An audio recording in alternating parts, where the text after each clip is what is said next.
இந்த இடம் எப்படி இருக்கு? How is the place? How is the place? Tell me. It's windy.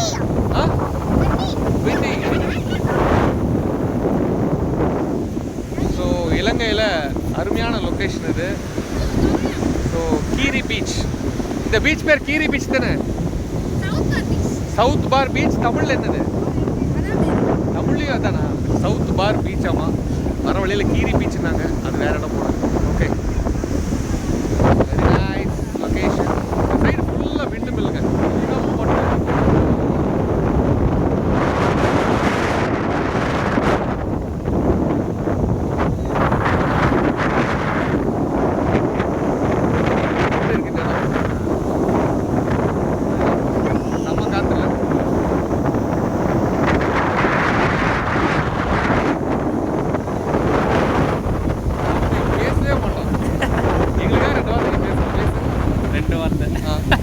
இன்னும் 2 வார்த்தை பேசு. இன்னும் 2 வார்த்தை. எப்படி இருக்குது பீச்?